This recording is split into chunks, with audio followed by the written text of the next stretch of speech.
नमस्कार मित्रों, मैं आपकी दोस्त, आपकी सहेली डॉक्टर मिताली नाग। आज आप लोगों के लिए मैं अपने एफबी पे कुछ नया लेके आई हूँ और कुछ ऐसा जो कि शास्त्रीय संगीत से अपना नाता रखता है।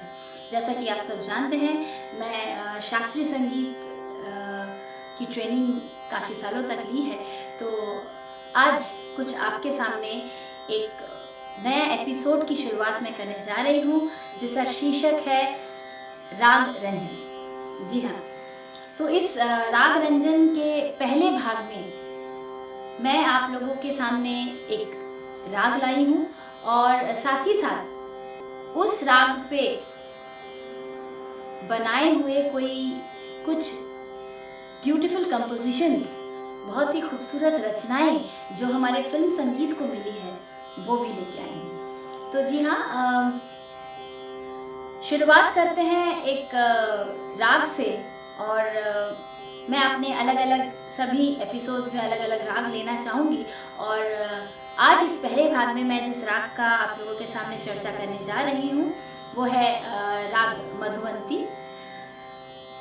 राग मधुवंती के विषय में जब मैं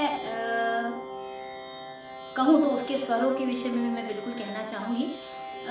सबसे महत्वपूर्ण बात है कि इस राग की उत्पत्ति थाट तोड़ी से हुई है और इस राग में गंधार कोमल एवं मध्यम तीव्र का प्रयोग होता है। साथ ही साथ इसमें आरोह में ऋषभ और धैवत वर्जित लगते हैं और अवरोह में सातों स्वरों का प्रयोग होता है। इसीलिए इसकी जाति जो है ऑर्डर संपूर्ण निर्धारित की गई है। भारतीय हिंदुस्तानी शास्त्रीय संगीत के जितने भी राग हैं, ये सब राग चक्र के अनुसार अपना अपना समय पर इसको गाया और बजाने का एक प्रचलन चल रहा है। और इसी प्रचलन के तहत राग मधुवंती को ठीक दोपहर भी नहीं और सायंकाल भी नहीं, उन दोनों के बीच के समय में गाया जाता है, जिसे हम लोग लेट आफ्टरनून का टाइम भी हम कह सकते हैं।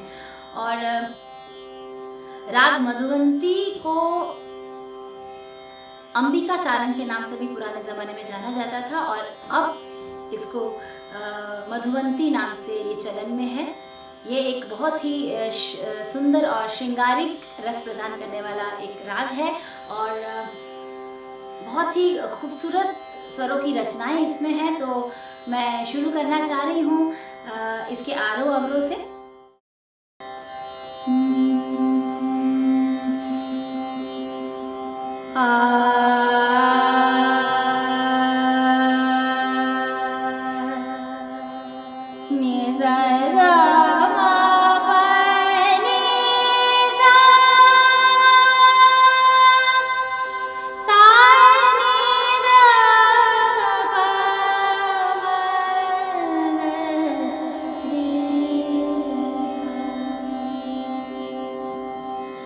ये इसका आरोह अवरोह हुआ और इसकी चलन, इसका जो राग विस्तार है, मैं थोड़ा सा राग विस्तार जरूर करना चाहूंगी।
कुछ पारंपरिक बंदिशें हमने हमारे गुरुजनों से भी सीखा है।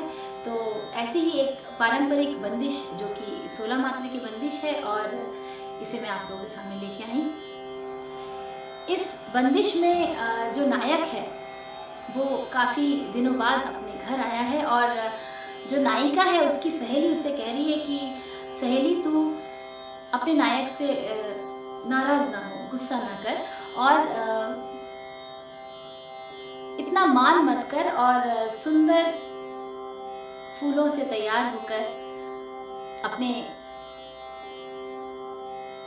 पति के पास बैठ, उससे कुछ मीठी बातें कर और बहुत दिनों के बाद वो आए हैं तो उनके मन को रिझाने की कोशिश कर, ना ही उनसे रूस कर अपना मान दिखा। एक मथिले की बंदिश जो मैं आप लोगों के सामने प्रस्तुत करूंगी और ये ताल 3 ताल में है और 9 मात्रा से ये उठता है। तो चलिए सुनते हैं इस पारंपरिक बंदिश को। काहे मान करो सखिरियव, काहे मान करो सखिरियव, काहे मान करो सखिरियव, काहे मान करो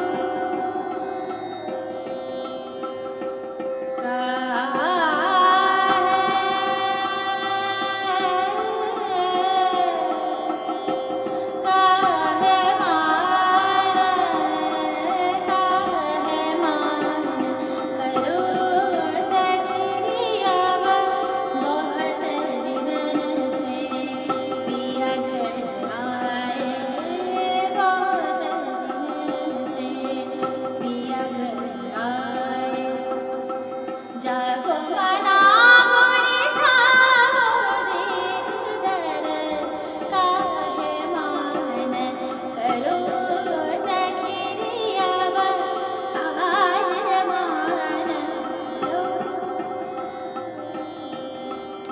गंधमाला सो अंग सजावो,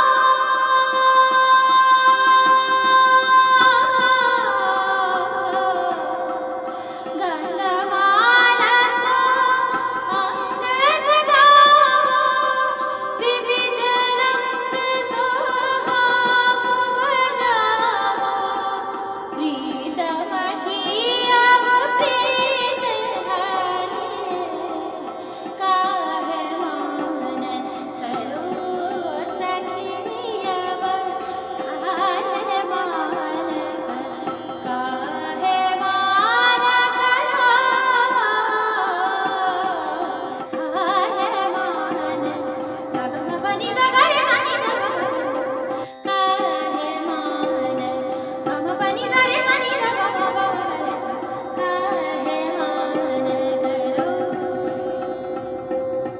पम गम गरे सा सा गम पम गरे सा नि ध पम गम बनि सा नि ध पम गरे सा, काहे मान करो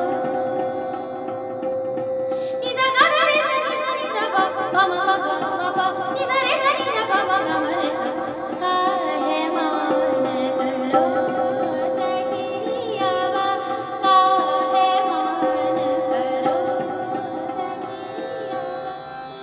रस्म उल्फत को निभाए तो निभाए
तो ये थी एक गज़ल, और ऐसे ही कई और फिल्मी नगमे राग मधुबंती पे बने हैं।